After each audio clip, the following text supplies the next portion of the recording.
जीवमजीवं दब्बं जिणवर्वसहेळजेळडीदिट्ठं देविन्दविन्दवन्दं वन्दे तं सर्वदा शिरसा। द्रव्य संग्रह जी ग्रंथ अपनी पूर्णता की ओर है। सभी लोगों के नोट्स मिल रहे हैं। अजय भैया ने भी भेजा है, आज मीनल बहन जी ने भी भेजा है। तप की परिभाषा लिखवाने का मेरा पर्पस ये था कि आपको तप की परिभाषा में ये पता चले कि बाह्य पर वस्तुओं का त्याग मात्र तप नहीं, तप का रिलेशन आत्मा से है। छह परिभाषा कितनी सुंदर, कितनी गजब की थी, इसलिए मैंने ये तप की परिभाषा लिखने को आपको कहा था। और दूसरी बात ये कि आज श्रुति ने आगम और अध्यात्म की टेबल बहुत सुंदर नोट्स बना के भेजे हैं। सब लोग जरूर देखना और अपने पास भी सुरक्षित करके रखना। आप अपनी डायरी में उसको नोट कर लो, है ना। तो उसने बहुत अच्छे से नोट्स बना के भेजे हैं और सब लोग जरूर से पढ़ना। नोट्स ग्रुप पे डालने का पर्पस ये होता है कि सब लोगों को और फिर से उनको पढ़ने मिले। उनकी खुद नहीं बना पा रहे नोट्स तो दूसरों के नोट्स को सेव करके रखो, है ना। चलो अभी अपन आगे पढ़ते हैं। अपने आगम और परमागम पर अपनी चर्चा हो गई थी कल। द्रव्य श्रुत का सेकंड पॉइंट, है ना, ये अपना हो गया था। अभी देखो तीसरा पॉइंट, जिसमें अनेकांत रूप सच्चे जीवादि तत्वों का निरूपण है तथा जो सच्चा रत्नत्रय रूप मोक्ष मार्ग दर्शाती है, वह जैन शास्त्रों की उत्कृष्टता है। जैन शास्त्रों की महानता क्या है, उनकी उत्कृष्टता क्या है कि अनेकांतमयी तत्व को बताती है और रत्नत्रय रूप मोक्ष मार्ग को बताने वाले, ये जैन शासन की विशेषता है। आपको दूसरे शासन में बंद की चर्चा मिल जाएगी, मोक्ष की चर्चा भी मिल जाएगी, लेकिन संवर की चर्चा नहीं मिलेगी। पहले तो वो मोक्ष किसको कहते हैं, वो अनेक अनेक उनमें उनकी मान्यताएं हैं। तो किसी न किसी रूप से मोक्ष की भी बात आ जाए, परंतु रत्नत्रय, संवर निद्रा तत्व, मोक्ष मार्ग, ये जिन शासन की विशेषताएं हैं। एक बात। दूसरी बात बहुत महत्वपूर्ण, अनेकांतमयी वस्तु स्वरूप। अन्य जगह पर एकांत है, एकांत, और यहाँ अनेकांत है। और ये लॉजिक से सिद्ध होता है अनेकांत। कह रहे हैं, भगवान कह रहे हैं, हे समंत भद्र, तुमने ये कैसे जाना कि जिनेंद्र भगवान की वाणी सत्य है? तो कह रहे हैं आपके वचन से।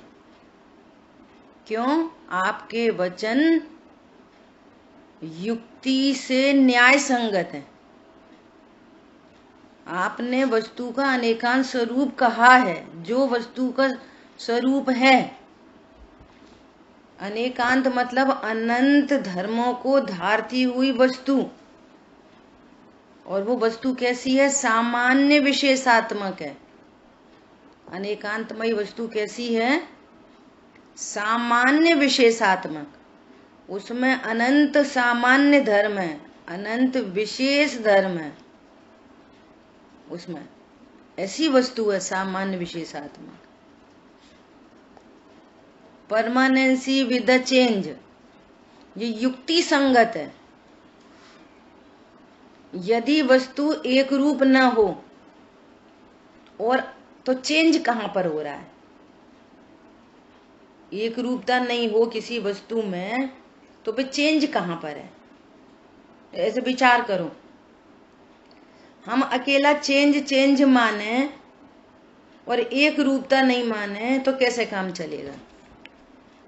ये प्रत्यक्ष प्रकृति के विरुद्ध है।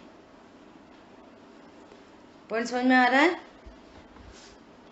वस्तु एक रहकर बदलती है, तो बदलना भी वस्तु का सौंदर्य है और एक रूप बने रहना भी वस्तु का सौंदर्य है।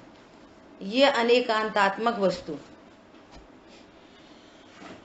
बोलो, यदि वस्तु वही वस्तु ना हो, वही वही वही वही ना हो, तो हम कैसे बोलेंगे कि आज सिद्ध क्षेत्र में जो महावीर भगवान विराजमान है ये वो ही है जो मारीची है? बोलो, ये कैसे बोल पाएंगे कि ये वही है? मतलब बदलते हुए भी कुछ ऐसा था जो नहीं बदला, तभी तो हम कह रहे हैं ये वही है, ये वही जीव है। और यदि वही वही बना रहे, बदलाव बिल्कुल कभी हो ही नहीं बदलाव, तो मारीची अनंत काल तक मारीची ही बना रहता, वो आज सिद्ध क्षेत्र में नहीं होता। पॉइंट पकड़ में आ रहा है? इसलिए विश्व की प्रत्येक वस्तु नित्य भी है और अनित्य भी है। एक ही वस्तु नित्य भी है और अनित्य भी है। ये काल सापेक्ष देख रहे हैं। वस्तु द्रव्य क्षेत्र काल भाव वाली है ना, तो द्रव्य अपेक्षा से सामान्य विशेषात्मक, क्षेत्र अपेक्षा से भेद अभेदात्मक, काल अपेक्षा से नित्य अनित्यात्मक और भाव अपेक्षा से एक अनेकात्मक। ऐसी वस्तु है, टोटल वस्तु ऐसी है। द्रव्य से ऐसा कॉलम बना, वस्तु तो बना द्रव्य अपेक्षा सामान्य विशेष, क्षेत्र अपेक्षा अभेद भी है और भेद रूप भी है। भारत एक अखंड अभेद है, अभेद रहते हुए भी ये उत्तर प्रदेश है, ये मध्य प्रदेश है, ये महाराष्ट्र है, ये अरुणाचल प्रदेश है। ये भेद दिखाई दे रहे कि नहीं दिखाई दे रहे? भेद होने पर भी एक अखंड भारत। ऐसा क्षेत्र से भेद भी है और अभेद भी है। और काल से कैसा है? द्रव्य स्वभाव से नित्य है और पर्याय सापेक्ष देखेंगे तो उत्पाद व रूप अनित्य है। ऐसा स्वरूप है वस्तु का। और भाव से देखेंगे तो एक ज्ञायक भाव है। एक ज्ञायक भाव कैसा है कि उसमें ज्ञान भी है, श्रद्धा भी है, चारित्र भी है, तो अनेक भाव भी दिख रहे हैं। एक एंगल से देखोगे तो अनेक भाव दिखाई देंगे, एक एंगल से देखोगे तो एक ज्ञायक भाव है, इनमयी एक ज्ञायक भाव। ऐसा अनेकांतमयी स्वरूप एकमात्र जैन दर्शन की विशेषता है। कोई लोग वस्तु को अनित्य ही मानते हैं, सब अनित्य है, कुछ नहीं है, सब माया है, अनित्य अनित्य अनित्य, कुछ नहीं है, कुछ नहीं है, कुछ नहीं है। तो उनसे जैन शासन के विद्वान कहते हैं, अच्छा कुछ तो नहीं है पर माया है कि नहीं? कुछ नहीं है, सब माया है, तो माया भी है कि नहीं? एक माया सिद्ध हुई तो फिर अनेक चीजें सिद्ध हो जाएंगी। सब है, तुम्हारी माया है ना, तो सब कुछ है। जैसे उसको कहा कि तीन लोग किसके आधार से है? कि शेषनाग के आधार से। शेषनाग किसके आधार से है? कि शेषनाग निराधार है, तो फिर तीन लोग भी निराधार है। और तीन लोग निराधार है तो तीन लोग में रहने वाली प्रत्येक वस्तु निराधार है। सब स्वतंत्र परिणमन करते हैं, सारे द्रव्य स्वतंत्र परिणमन करते हैं। बहुत ही गजब का मार्ग है। ये समझ लो, घरों में जितनी भी टेंशन होती है ना, पर लक्ष्य होते से ही टेंशन चालू हो जाती है। और स्वरूप कैसा है? प्रत्येक जीव स्वतंत्र स्वतंत्र स्वतंत्र स्वतंत्र परिणमन कर रहा है। स्वतंत्र क्यों? उस सब हर एक जीव की योग्यता न्यारी न्यारी है, तो वो अपनी योग्यता के अनुसार परिणमन करेगा, हमारे तुम्हारे अनुसार नहीं करेगा। हम भी किसी के अनुसार नहीं कर सकते। कोई हमसे बोलेगा कि तुम रात्रि भोजन करो तो हम कर लेंगे, हम भी किसी के अनुसार नहीं कर सकते और कोई हमारे अनुसार नहीं कर सकता। सब कैसा करेंगे? अपनी अपनी योग्यता से। क्यों करेंगे? कि प्रत्येक वस्तु स्वतंत्र है। ये भाव पता चल जाए तो एकदम निरपेक्षता आ जाए, फिर इस तरह इसकी कल्पनाएं मिट जाएंगी, सहजता प्रकट हो जाएगी। ऐसा स्वरूप है वस्तु का। ठीक है, तो क्या कह रहे हैं? जैन शासन की उत्कृष्टता क्या है? दो बातें। एक बात तो अनेकांतमयी स्वरूप, और नंबर 2 रत्नत्रयमयी मोक्ष मार्ग। ये दो विशेषता हैं जैन शासन की। अनेकांतमयी स्वरूप को भी स्यादवाद शैली से बताने वाला। स्यादवाद, सुबह चर्चा आई थी। एक अपेक्षा से शुभ भाव को पुण्य कहते, एक अपेक्षा से उसी शुभ भाव को पाप भाव कहते। इसका उल्टा भी है, एक अपेक्षा से इसी शुभ भाव को धर्म भी कहते। एक अपेक्षा से धर्म के सहचर होने से धर्म के। क्यों भैया मंदिर जा रहे, क्या कर रहे? धर्म करने जा रहे। कोई रात में नहीं खाए, शुद्ध भोजन करे, अरे ये धर्म कर रहे, धर्मात्मा है। एक अपेक्षा से शुभ भाव को धर्म भी कहते। ये स्यादवाद, एक वस्तु को अनेक एंगल से देखना और फिर उस संबंधी कथन पद्धति, वो कथन पद्धति स्यादवाद शैली है जिन शासन की। ये जिन शासन की स्पेशलिटी है, ये कहीं नहीं मिलती, अकेली जैन शासन में। ठीक है, क्लियर हो गई बात? अब देखो 4th पॉइंट में और अच्छी बात आ रही है। एक मिनट दीदी। हाँ। ये अनेकांतमयी स्वरूप बताया, उसके बाद दूसरा पॉइंट क्या बताया था आपने? ये रत्नत्रय रूप मोक्ष मार्ग। ठीक, अभी बोला था ना कि संवर निर्जरा तत्व एकमात्र जैन शासन की विशेषता है। मोक्ष तत्व भी आपको अन्य मतियों में मिल जाएगा, वे मोक्ष तत्व को जानते हैं, लेकिन संवर को नहीं जानते। संवर क्या चीज है पता नहीं, भले ही वो आपने ये वस्तु के स्वरूप में द्रव्य के में क्या बताया था? सामान्य और विशेष क्या बताई थी? विशेष, सामान्य विशेष। अब जैसे ये शब्द है सामान्य विशेष, नित्य अनित्य, अब ये अभी तो सुन रहे हैं अपन, पहली बार बहुत लोगों ने पहली बार सुने हो, दूसरी बार सुन रहे हो। धीरे धीरे अभ्यास करते करते इनका भाव ग्रहण होता है ना। देखो सामान्य विशेष में कैसी बात, ये किसी बात को देखने का एंगल। स्यादवाद हम हर जगह लगाते हैं। कैसे लगाते हैं? बोलो, कोई एक बॉल फेंकी जाए, है ना, एक बॉल, और स्टंप पे लग जाए। बॉल फेंकी बॉलर ने और सीधे जाके स्टंप पे लगी,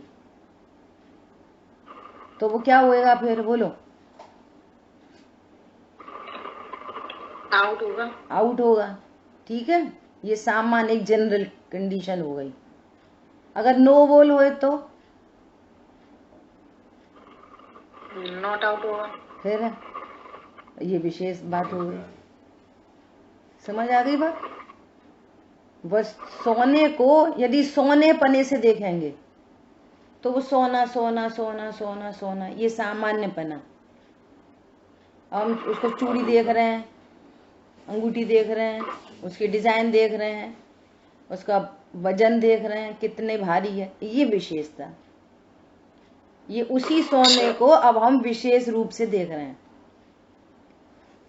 समझ आ रही बात? जैसे जीव द्रव्य में स्त्री पुरुष ये कुछ भी है ऐसा, या मतलब ठीक है। ये सामान्य और विशेषात्मक वस्तु ऐसी है, हर जगह मिलेगा आपको।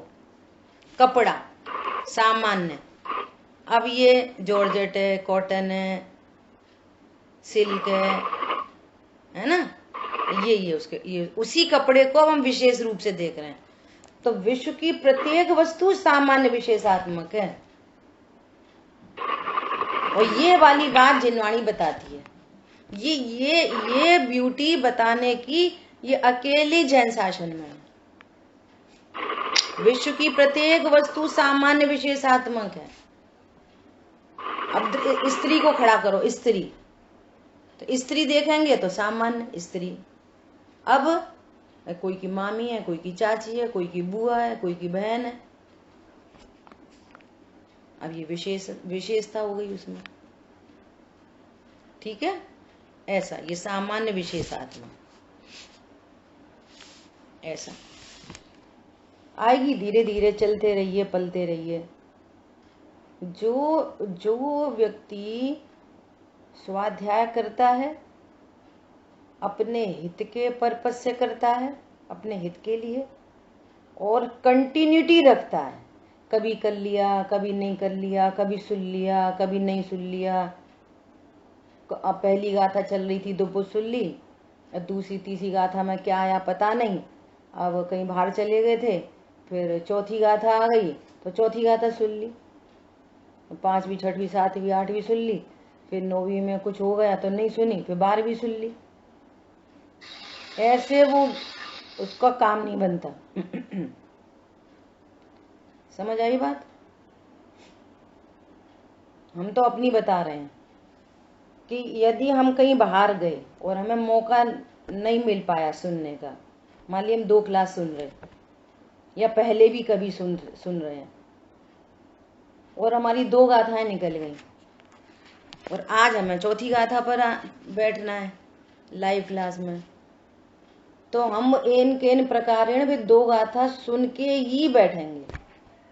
और नहीं सुन पाए तो उसके नोट्स बना के उतनी डायरी में पेज खाली छोड़ेंगे कि 2 गाथाओं का विषय यहाँ पर आ जाए, लेकिन कंप्लीट होएगा वो। नहीं तो ऐसा काम नहीं चलता। अब किसी गाथा में किसी अपेक्षा से कोई कथन है, किसी विषय क्रम से बढ़ता हुआ चल रहा है, तो हमें तो स्वाध्याय सुननी, हमारा लक्ष्य नहीं है, तो न तुम्हें वस्तु की प्राप्ति होती, न तुम्हें सहजता आती, न शांति आती, न कषाय मंद होती, न मोह मिटता, कुछ नहीं होता। ये बात है। इसलिए स्वाध्याय में कंटिन्यूटी चाहिए, निरंतरता चाहिए, निरंतरता।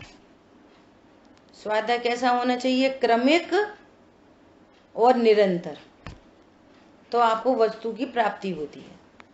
अभी अपन पढ़ेंगे ना तत्वार सूत्र जी, तो उसके पहले अध्याय में ये अनेकांत स्यादवाद की बहुत सुंदर चर्चा आने वाली है, बहुत गजब की चर्चा, तो आपको बहुत मजा आएगा।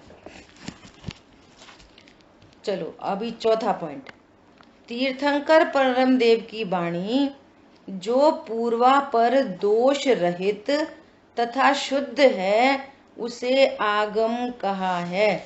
आगम मतलब आप्त की जो वाणी है, आप्त मतलब भगवान, आप्त मतलब जो वीतरागी और सर्वज्ञ होते हैं उनको आप्त कहते हैं। तीर्थंकर और मुख्यता किसकी रहती है? तीर्थंकर परमात्मा की, क्योंकि बहुत सारे मुंह केवली होते हैं, वे भगवान बन जाते हैं लेकिन उनकी दिव्यधनी नहीं खिरती। कोई उपसर्ग केवली होते हैं तो उपसर्ग होते होते ही केवली हो गए, तो उनकी भी दिव्यधनी नहीं खिरी। और तीर्थंकर परमात्मा की दिव्यधनी तो खिरती ही है। तो तीर्थंकर कौन होते हैं? जो सर्वज्ञ, वीतरागी और हितोपदेशी होते हैं, उनको आप्त कहते हैं। ठीक है, और आप्त की वाणी को आगम कहते हैं। और और ये जो भगवान की वाणी होती है, ये कहीं भी किसी भी एंगल से देखो तो इसमें कभी भी दोष नहीं मिलेगा, कोई उसको कैंसिल नहीं कर सकता। नहीं नहीं, ये वाली बात सही नहीं है, ये पूर्वापर दोष रहित है, किसी भी एंगल से उसमें दोष नहीं हो सकता। क्यों नहीं हो सकता? मोनोपोली है? नहीं, क्योंकि हमारे भगवान पहली बात है सर्वज्ञ होते हैं, सर्व के ज्ञाता, और नंबर दूसरी बात वीतरागी होते हैं। हमारे भगवान सर्वज्ञ और वीतरागी होते हैं। और आपकी वाणी में दोष तब आ सकता है जब आप या तो अल्पज्ञ हो और या फिर रागी द्वेषी हो, और तुम्हें पता ही नहीं है। किसी ने पूछा, बताओ आपके शहर में कितने कौवे रहते हैं, तो क्या बोलोगे? अब तुमने मान कषाय में कषाय खड़ी हो जाएगी, जो बोलोगे वो गलत होएगा, क्योंकि पता ही नहीं। और सर्वज्ञ भगवान से पूछो, बोलो सुमेरु पर्वत कितना बड़ा, उसकी नींव कितनी, उसकी चूलिका कितनी, द्वीप समुद्र कितने, कोने कोने वाले वो जो हैं द्वीप जो बचे हैं उनकी कितना डायमेंशन, सब कुछ कह देंगे। कितनी संख्या, चौथे गुण स्थानवर्ती की कितनी संख्या, पांचवें गुण स्थानवर्ती की कितनी संख्या, मनुष्य गति के जीव कितने। दोष रहित है पूर्वापर, सर्वज्ञ है। नंबर एक बात, झूठ क्यों बोला जाता है?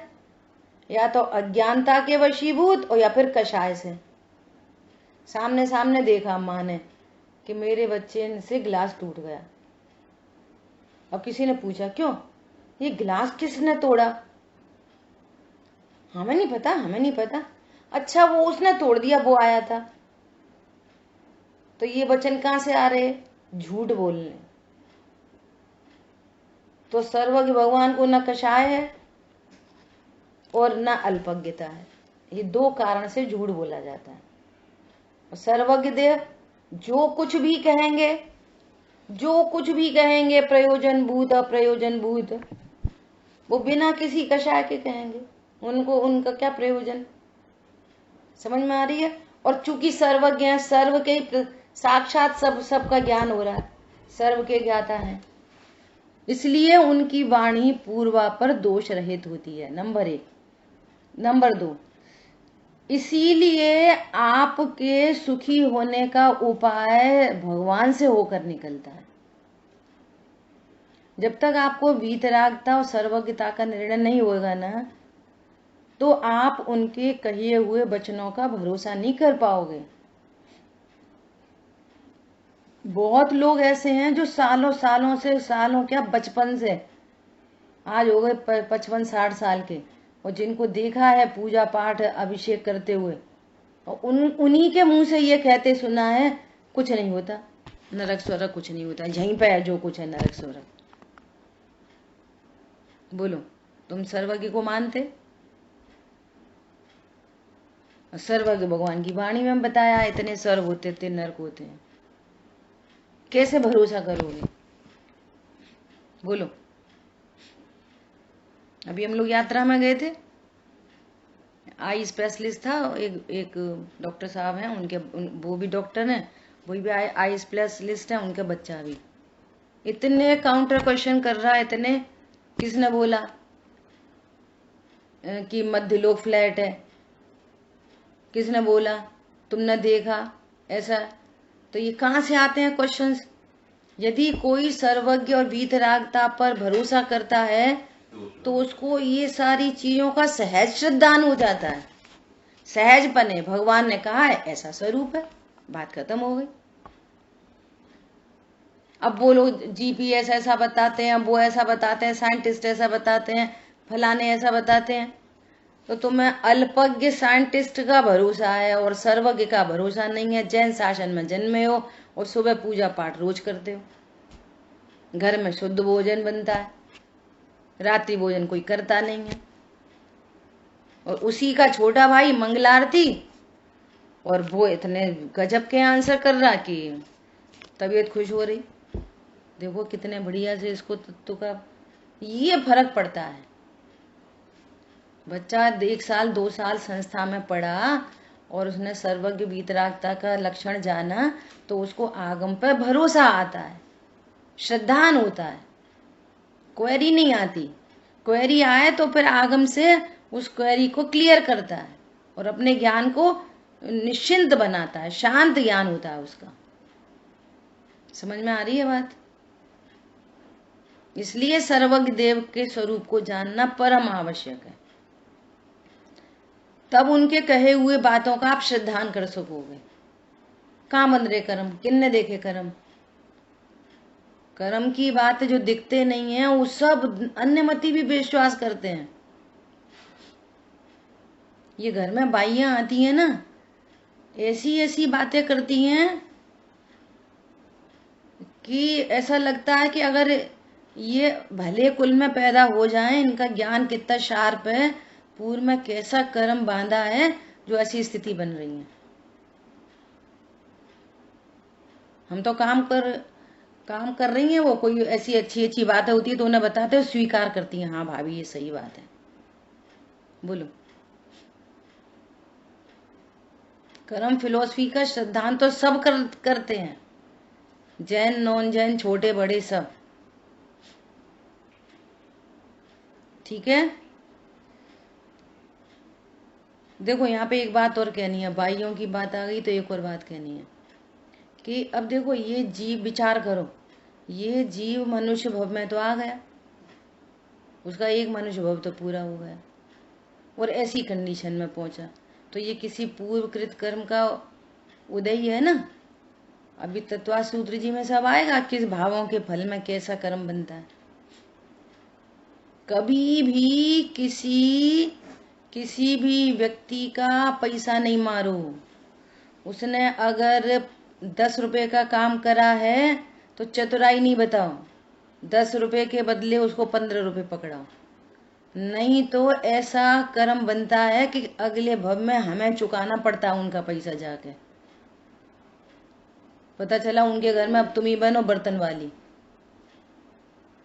अपने घर में तो हम तो बड़े लखपति हैं, करोड़पति हैं, और भाइयों को 5-10 रुपए देने में आफत आती है। तो अब ऐसे परिणाम से, ऐसे लोभ के परिणाम से वो किसी गरीब का, उसका क्या कहना चाहिए, उसने जो काम किया है उसका उसको उतना वेतन नहीं देके, जो आप मेहनताना, हाँ मेहनताना नहीं देके आप बहुत बड़ा अपराध कर रहे हो अपने प्रति। उसको तो छोड़ो, उसकी तो निर्जरा हो रही है कर्म की, पूर्वकृत कर्म की, और तुम्हारे को बंद हो रहा है। हमने 50 रुपया बचा ले, बड़ा अच्छा करा।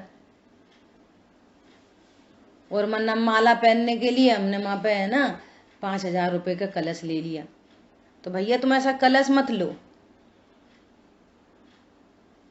और 50 रुपए बचाने में, 10 रुपए बचाने में बड़े समझ रहे अपने आप को। ये बहुत बड़ा अपराध है ये। वो आपके घर से जाए ना तो ये बोले कि हम कोई जैन के यहाँ पर काम करते हैं, तब तुम्हारा जैनी बना है। छोटे छोटे जीवों का तुम उनका मेहनताना काटो और बचाओ, तो ये तुम्हारा जैन पना नहीं है, ये तुमको दया का परिणाम नहीं है। क्यों लें हम किसी का मेहनताना, क्यों, क्या जरूरत है? ये समझना, ये बहुत अभी आएगी सब ये चर्चा, आश्रम अधिकार में पूरी चर्चा आएगी ये सब, किन परिणामों से कैसा बंद होता है। ऐसी हीन नीच गति का बंद हो जाता है। फिर तुम बनना बर्तन वाली, झाड़ू पोछा वाली। वो आपके यहाँ से निकले तो बोले कि हम जैनी के घर में काम करते हैं। ठीक है, चलो ये बात तो बीच में आ गई। अभी क्या कह रहे हैं?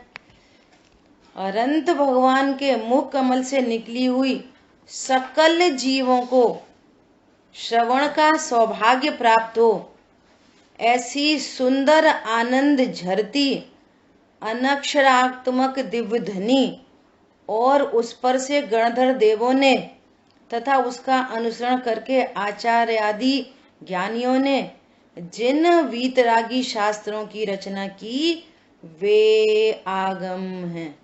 कुंद कुंद आचार्य भगवान पूरे समय सारणी में 50वां बार कहते हैं जिनेन्द्र देव ने कहा है।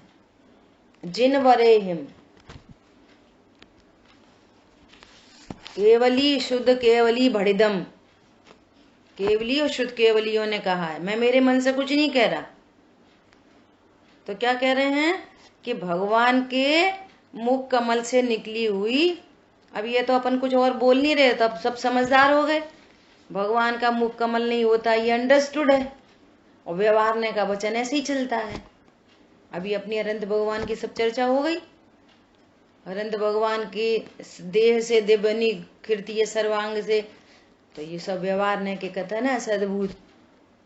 भगवान की देह नहीं होती, भगवान की दिव्यदनी नहीं होती, भगवान का मुख कमल नहीं होता, लेकिन अब कहेंगे कैसे? ऐसे ही व्यवहारने से कथन करेंगे। समझेंगे कैसे फिर? ये उसी जीव के संयोगी कथन है। कल बोला था आगम संयोगी कथन करता है, ये आगम का वचन है। अध्यात्म का वचन क्या है? अध्यात्म कहेगा कि अनंत भगवान ज्ञान स्वरूपी भगवान आत्मा है। बहुत से बहुत कहाँ से कथन करेगा? वीतरागी पूर्ण शुद्ध पर्याय से परिणमित शुद्ध आत्मा है। न उनका शरीर होता, जहाँ पर अकेला ज्ञान का अधिकार वो अध्यात्म। संयोगी कथन करे, उनके संयोग का ज्ञान कराए, सो आगम। अब आगम जो कुछ कह रहा है वैसा ही वस्तु को जाने, वस्तु को संयोग वाली जाने तो मिथ्यात होगा, और कथन सुनकर अपनी भेद विज्ञान का स्टेबलाइजर लगाए रखे तो तत्व ज्ञान की प्राप्ति होगी। क्या बोला? कथन पढ़ते पढ़ते सुनते सुनते भेद विज्ञान का स्टेबलाइजर लगा। अच्छा देखो, ये व्यवहारने का कथन है। भगवान का श्री मुख कमल होता है क्या? नहीं होता, संयोग का ज्ञान करा रहे हैं। ठीक है। सकल जीवों को, सारे जीवों को हितकारी। भगवान की दिव्यदनी कैसी है? सर्व जीवों को हितकारी। और वो कैसी होती है? अन अक्षरात्मक। ओम,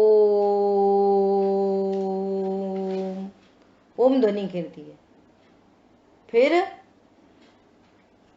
मागध जाति के देव उसको लघु भाषा और महाभाषा में कन्वर्ट करते हैं। देखो ऐसी व्यवस्थाएं हैं समशरण में।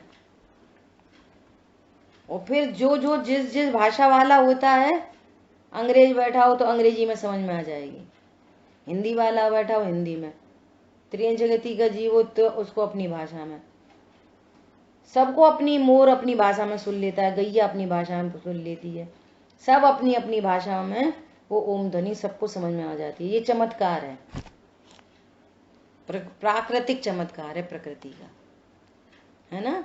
तो गणधर परमात्मा उस वाणी को समझते हैं और उसका अनुसरण करने वाले आचार्य आदि जो ज्ञानी धर्मात्मा हैं वे इन वीतरागी शास्त्रों की रचना करते हैं, उसको आगम कहते हैं।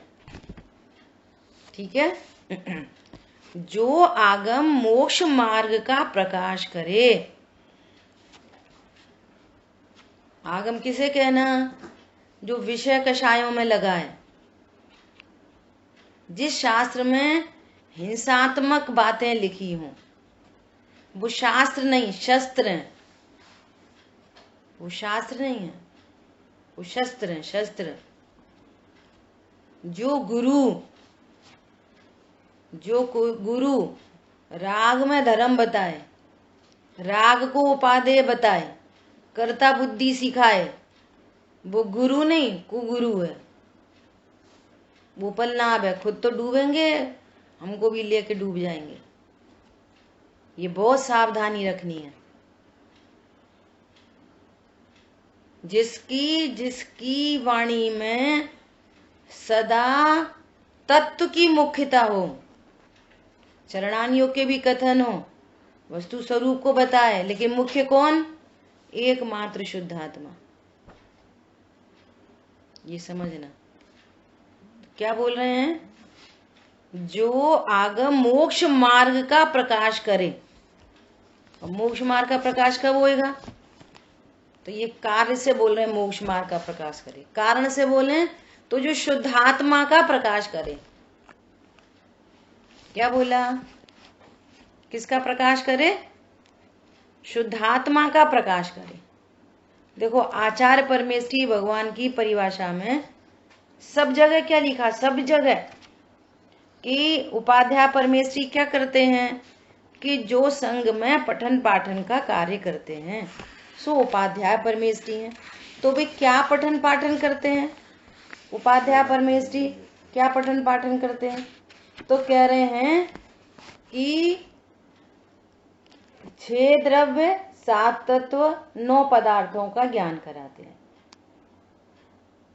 तो क्या बताएंगे? जीवादि 7 तत्व बताएंगे तो उनमें जीव तत्व उपादेय है। 9 पदार्थ बताएंगे तो उनमें जीव पदार्थ उपादेय है। 6 द्रव्य बताएंगे तो उनमें जीव द्रव्य उपादेय है। वे हैं उपाध्याय परमेष्ठी। क्या बोला? 6 द्रव्य बताकर जीव उपादेय है। ये मैं अपने से ग्रहण करने योग्य। उपादेय मतलब जिसके आश्रय से रत्नत्रय प्रकट हो उसको उपादेय कहते हैं। जिसके आश्रय से रत्नत्रय प्रकट नहीं हो उसको हेय कहते हैं। और आश्रय मतलब उसमें मैं पना स्थापित करने योग्य नहीं है। समझ में आ रही है बात? हे उपादेय और आश्रय का भाव आ गया। अभी लिख लेना ये सब। उपादेय मतलब आपसे पूछें, उपादेय मतलब जिसके आश्रय से रत्नत्रय प्रकट हो वो उपादेय तत्व है। किसके आश्रय से रत्नत्रय प्रकट होंगे? कि शुद्धात्मा के आश्रय से। तो शुद्धात्मा उपादेय तत्व है। तो उपादेय तत्व ये पता चल गया। अब शुद्धात्मा का आश्रय करना, ये तो पहले नॉलेज हो गई। अब आश्रय करना, कैसे आश्रय करना? इसको मैं पने से स्वीकार करना। मैं त्रिकाली हूं, मैं ध्रुव हूं, ऐसे स्वीकृति का नाम ही आश्रय है। डूब जाओ, घुस जाओ, रम जाओ, जम जाओ, ये बहुत सारे शब्द मिलेंगे कठिन वाले। सरल चाहिए, एकदम इजीएस्ट, बिल्कुल लेमैन समझ ले। बहुत टेक्निकल वर्ड्स नहीं चाहिए। टेक्निकल वर्ड्स को इजी करना है। और इजी को टेक्निकल बनाओगे तो बहुत मुश्किल हो जाएगी। समझ आई बात? आश्रय का मतलब यह मैं हूं। ये मतलब यह मैं नहीं हूं।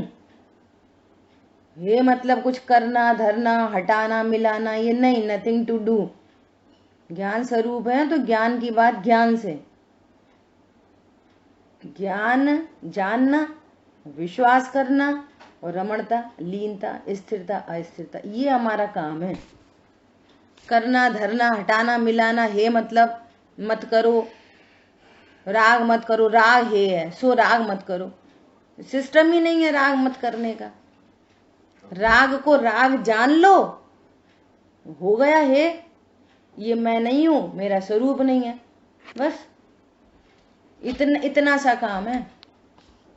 करना धरना हटाना मिलाना इसका नाम है नहीं है। बहुत टेक्निकल बात है ये समझने की। ये चर्चा खूब चलती है, हे उपादेय, आश्रय, रम जाओ जम जाओ, बहुत चर्चा शब्द आते हैं ये, इनके भाव पता नहीं होते।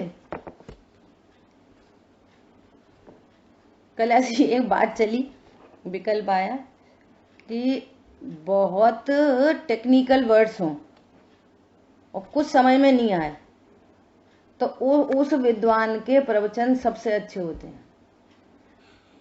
समझ में आई बात? पंडित जी की चर्चा बहुत अच्छी थी, बहुत अच्छी है। क्या समझ में आई? नहीं, बहुत गंभीर थी, बहुत समझ में कछू नहीं आई। पंडित जी बहुत अच्छे थे, चर्चा बहुत अच्छी थी। समझ में आ रही है बात?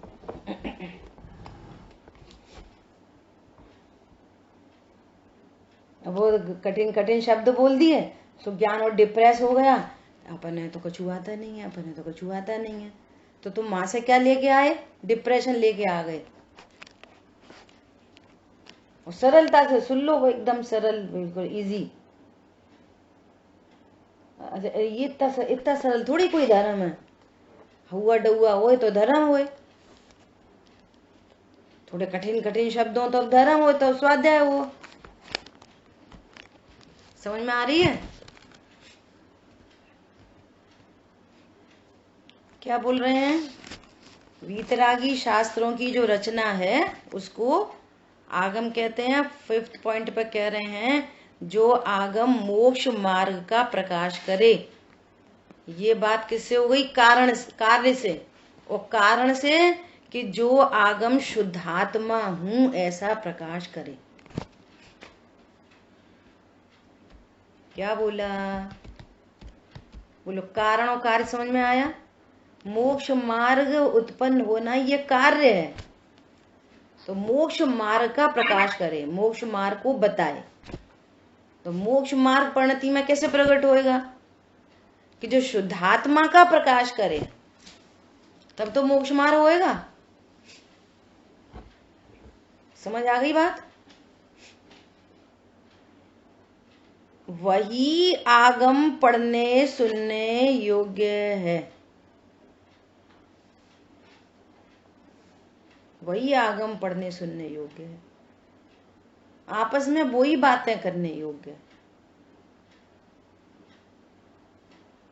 वो उसको आगम कहेंगे। बाकी शास्त्र नहीं है, भाई शस्त्र है। ठीक है? क्योंकि जीव संसार में नाना प्रकार के दुखों से पीड़ित है।